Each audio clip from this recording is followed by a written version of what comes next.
Welcome to the Wickedly Smart Women podcast, featuring stellar conversations with emerging and established wickedly smart women.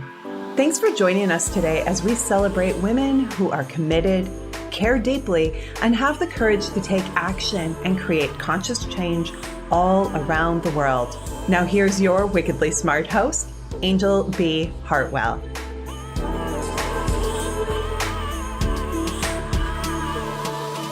Welcome to another episode of the Wickedly Smart Women podcast, where we celebrate wickedly smart women and provide our listeners with a wealth of wisdom along with immediately actionable steps to be smarter, spunkier, and more successful in their impact and their leadership.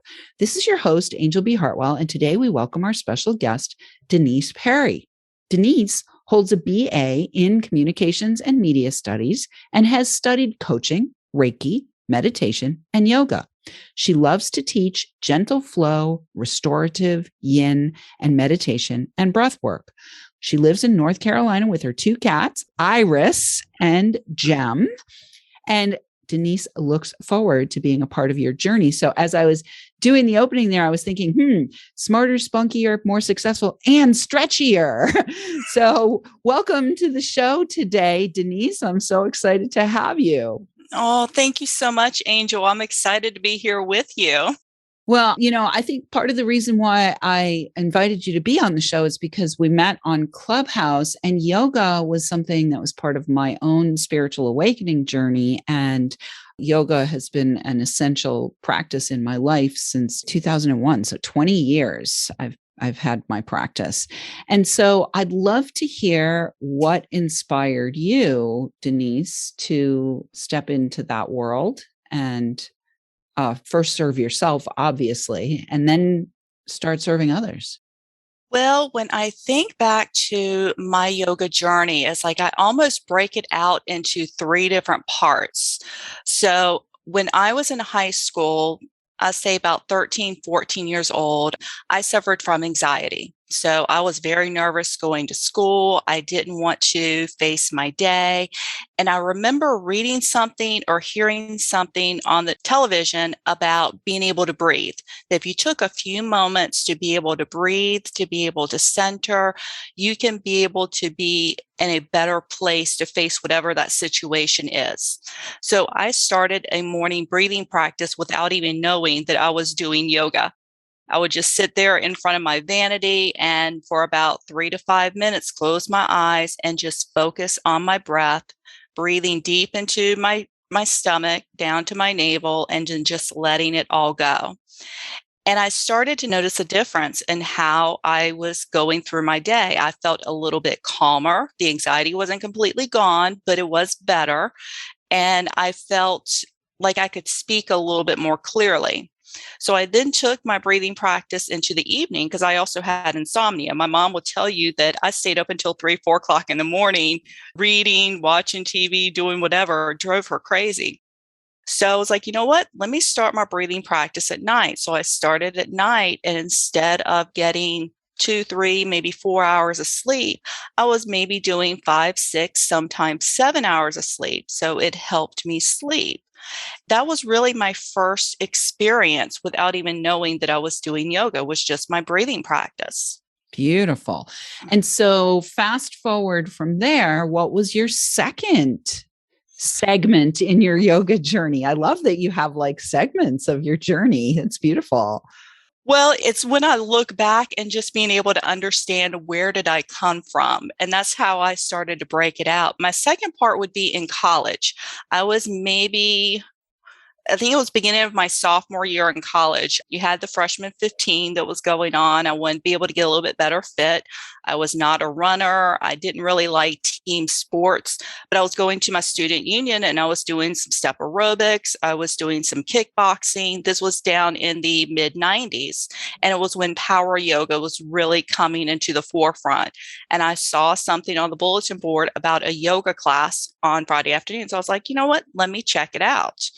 And so went to the class and I really liked the way it made me feel. It kind of made me aware of my body in a way that I wasn't in my aerobics and my kickboxing class. It just gave me a knowledge of movement and what was possible.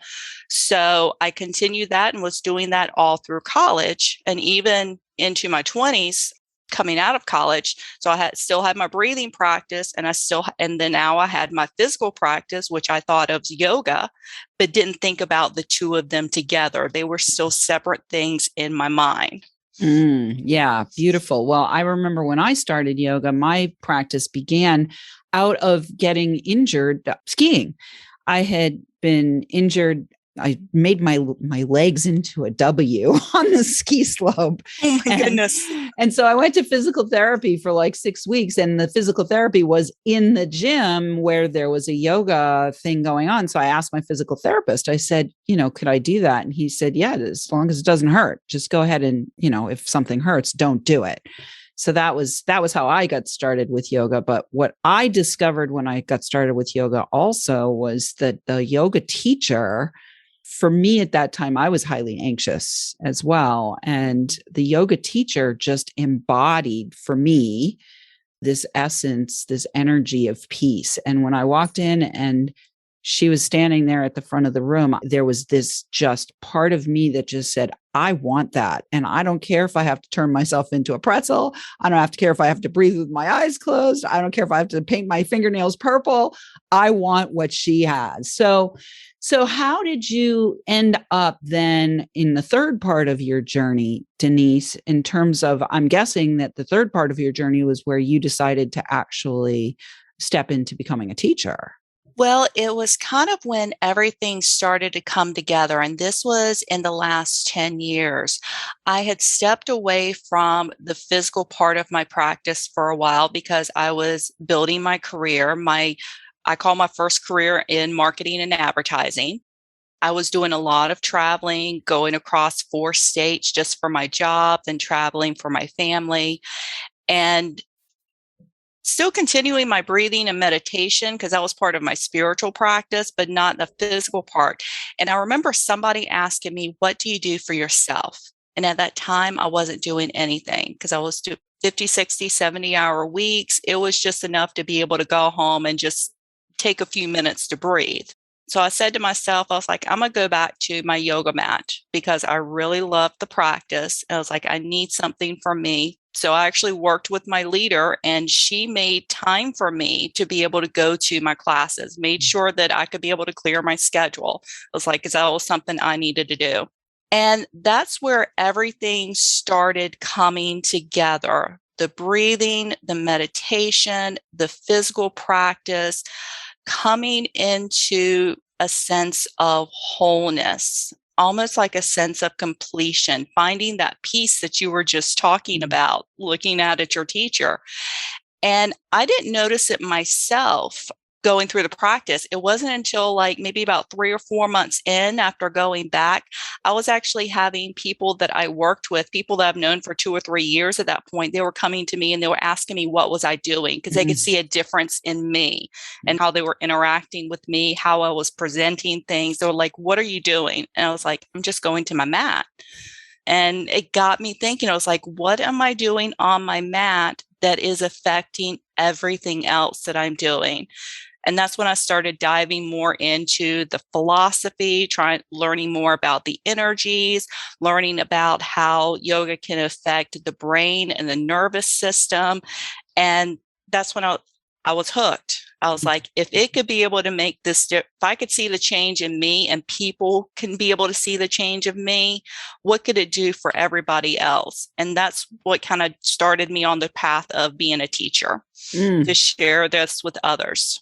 Beautiful. Well, I love that you have such a powerful story of your journey and how, your own transformation then became clear to you that you were supposed to use your transformation in service to others. And that's a little bit about, kind of what my journey was like. And it's what the journey of most of the wickedly smart women who are on this show is like, we go through our process, our own individual process. And then we come to a place where we know we we can't keep it to ourselves. So I want to talk then about, because the next step in this journey was not just becoming a teacher, right? That has its own challenges as well as rewards.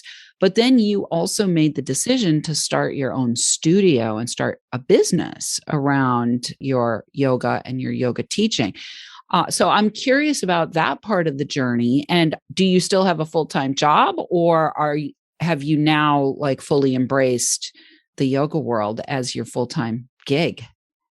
Well, I'm lucky enough that I'm fully embracing the yoga world right now. It's like I am teaching both in the studio and with private students. And this was something in the back of my mind. I always thought about opening a studio, but I wasn't quite sure how I was going to do it because I was very unsure about going out on my own. I wanted to be able to share, but it's like, is that something that I was willing to take that leap of faith, as you call it? One of my teachers, and I'll step back, I was like, when I decided to be a teacher, I ended up leaving Georgia and I came back to North Carolina and I was working here, being closer to my family. And that's when I did my teacher training. And I found the studio, Yoga Nook, and it became like a second home to me. And I always kept in touch with one of my teachers from my training, Alex, and she became like a really good friend of mine. And 2 years ago, she reached out because she wanted to be able to step back as an owner. She still wanted to be able to teach, but there was a couple of other things that she wanted to do as well. She was ready to step back as an owner of the studio, but still wanted to keep the community going. And was curious as to whether I'd be interested in taking it over because she knew that was kind of like a far off goal of mine. And so we started that process of buying out the studio, teaching more here, even though I still teach at other places, teaching primarily here. And we started finalizing everything just as the shutdown happened with the pandemic. Yeah. So the last year and a half has definitely been a lot of learning in ways that I didn't even imagine. Yeah, well, of course, like any on-site type of business, the pandemic definitely had an impact on yours. So we're already at the break. So when we come back, we'll talk a little bit more about what you had to learn in the last year and a half that stretched you even further. But right now, Wickedly Smart Women, we could use your help. If you're enjoying this show and want us to stay on the air, please consider making a donation at www.wickedlysmartwomen.com.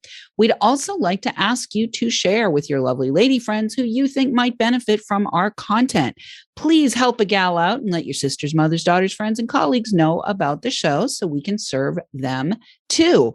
We are also celebrating. We just finished our second year of podcasting and discovered yesterday, before I got on here with Denise, that we've won our third award. This time we won a silver award from the W3 Awards, which is an organization that's been doing award ceremonies for a number of years, in the category of general series interview podcasts. So we've just won a silver award. We are now have had 5 nominations and 3 awards that the show has won. So thank you to all of our amazing guests who allowed that to happen and supported that happening, as well as to our listeners all around the world who are downloading, rating, and reviewing. We're now downloading in 90 countries around the world.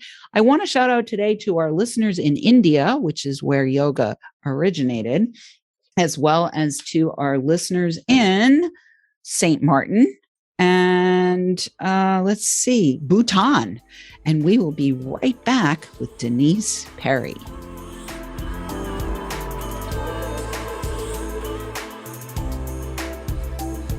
The Wickedly Smart Women podcast is brought to you by the Wealthy Life Mentor. Women, are you on the edge knowing that life is calling you to make a change? Are you ready to be part of the evolution of what it means to be a wickedly smart woman, creating your wealthy life by design? A life that is an extraordinary work of art. Angel B. Hartwell, the Wealthy Life Mentor, is hired by women in transition, Women just like you who want to break through to their brilliance, become clear on the value of their wisdom, and embody a beauty-filled, balanced life of shameless self-expression. Discover your wealthy life readiness by taking the quiz at quiz.wealthylifementor.com.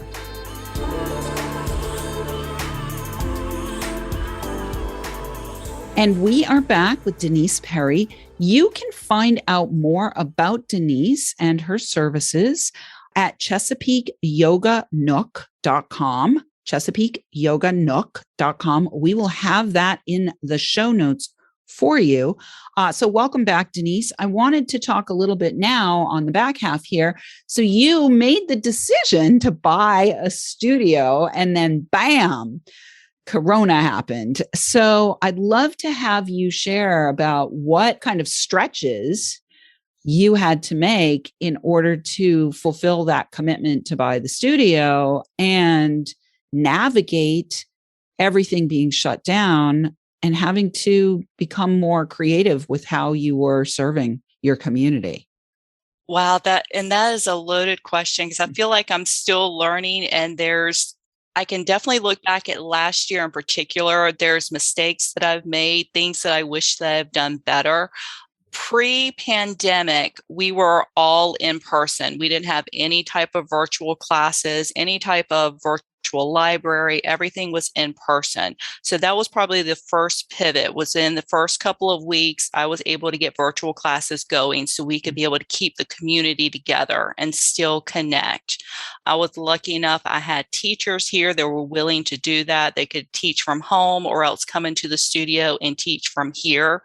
So trying to get the technology there, and it was a learning curve for all of us, is trying to be able to navigate it. Figuring out different ways to be able to communicate with students, because pre-pandemic, it was all in person. We had our boards, we would do newsletters, but it wasn't as in-depth. So I went and revamped our newsletters, started doing a little bit more on social media, and that deeper dive actually started more so this year.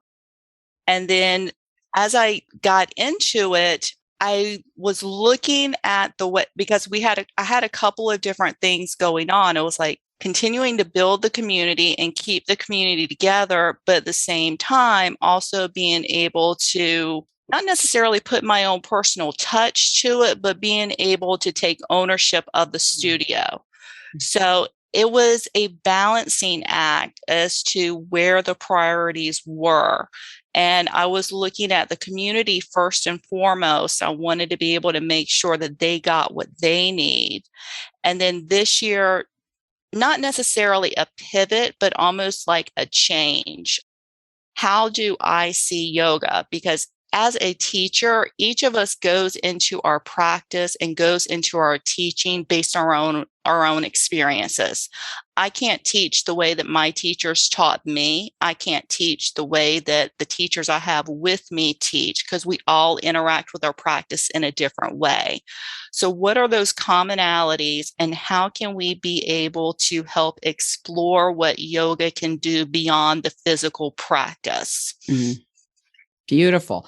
So I'm really excited because what I'm hearing there from you is that this has stretched you to become even more creative in terms of how to support people outside of the studio. And so I understand that you're also offering virtual work now with you outside of even your local area. Can you talk a little bit about how somebody might be able to start working with you to get a daily practice going?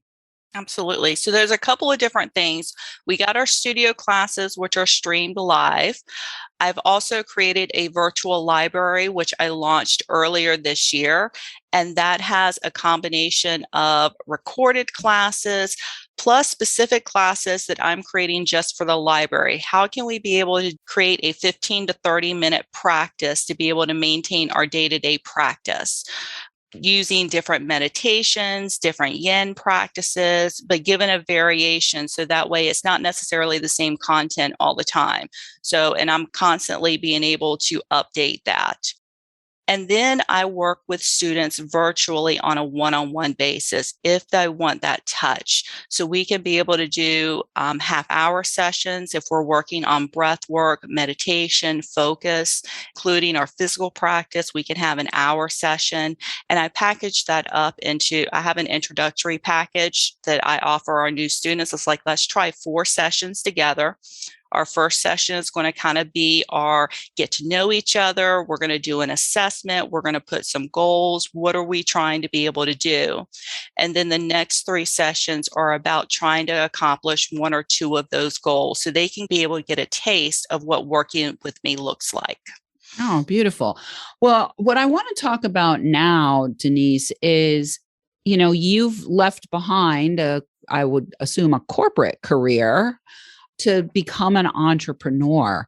So I am curious how your yoga, your own personal practice, has impacted you or supported you as you have also navigated the entrepreneurial path. Because I believe that specifically anybody who's an entrepreneur who's working in a more psycho-spiritual type of way, your entrepreneurial journey is as much of a spiritual awakening process as whatever you are offering. So I'm curious about where is the yoga, the union between your own yoga practice and your entrepreneurial adventure. So the first thing that I do, because I talk a lot about daily practices, I believe in that wholeheartedly. The first thing I do every day when I get up is I go sit out on my porch, and I actually sit there for 10 to 20 minutes. And that's where I do my breathing and my meditation and trying to be able to connect with where I am in that day, start setting my intentions, start being able to get myself into a clear mindset. I was telling a friend of mine earlier this week that it's like when you do that in the morning and then you come back to your breath throughout the day, you're sending a reminder to your body and your mind of what it feels like and not trying to cultivate something new.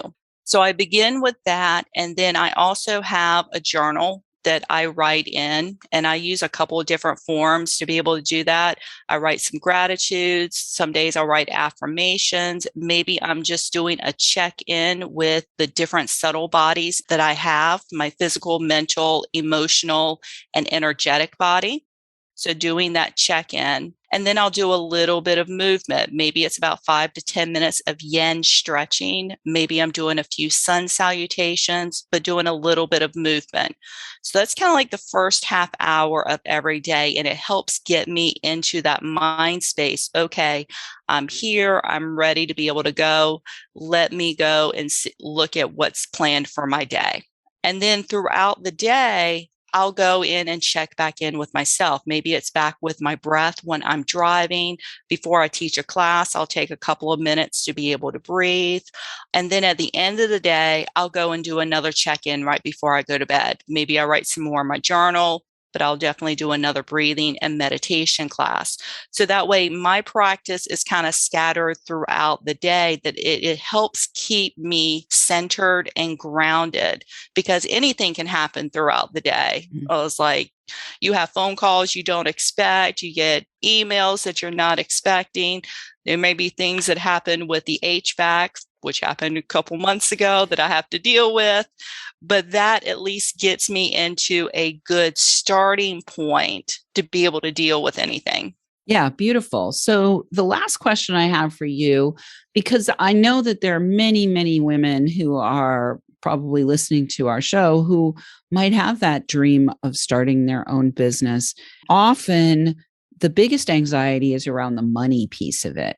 So, what's your yoga for your money stuff? Well, I definitely have a budget that I'd be able to keep to. And then I am lucky enough that we had the SBA that was able to do some of those emergency funds and grants last year. And that definitely was able to help me be able to keep the studio going.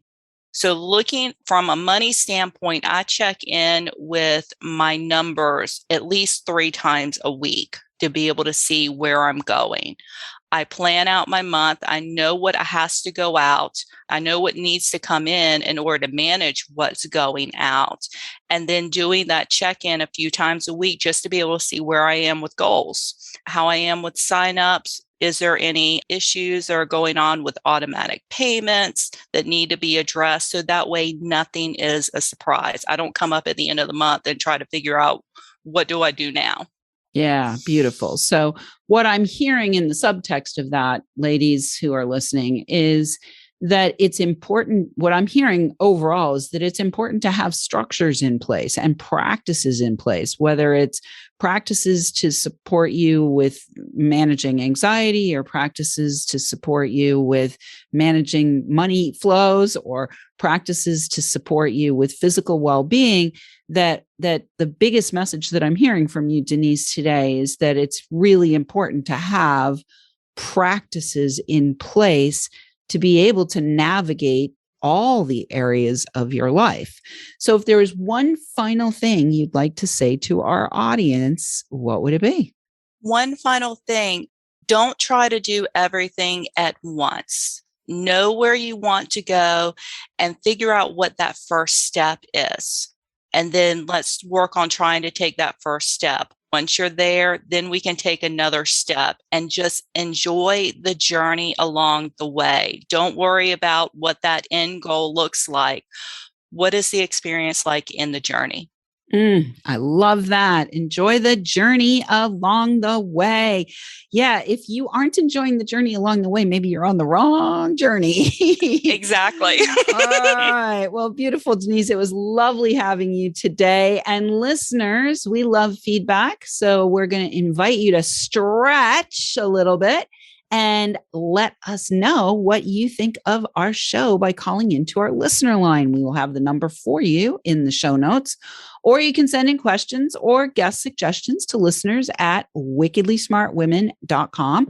We might even give you a shout out on the show. We do want to say thank you. Somebody just sent in a donation. I can't remember their name, but I will make sure that I put it into the next episode. But I did want to shout out and say thank you for the donation. I meant to have that in my notes before I got on today, but I didn't take a deep breath and pay attention to that. So I'm going to just take a deep breath right now and forgive myself for not putting that note down. But I will ask you to tune in next time to find out who did send in a donation, and because we want to shout that person out. I also want to say thank you to you, Denise, for being here today, and encourage everyone to reach out to Denise at ChesapeakeYogaNook.com. She has some 5 practices to get yourself started with your daily practice, or you might want to hire her to work with you privately. We will be back with another episode soon. Thanks again. And we are out of here. I want to thank you for tuning in. Keep your ears open, and remember, you are a wonderful woman. Thanks for tuning in, downloading, and listening. Be sure to rate and review Wickedly Smart Women on Apple Podcasts and share with other women who can benefit from today's episode. Wickedly Smart Women is the premier podcast series for informing, activating, and inspiring the leader who carries profound wisdom and knows that now is the time to welcome wealth. We welcome your feedback and guest suggestions and invite you to subscribe to our mailing list to be notified of each new episode at wickedlysmartwomen.com.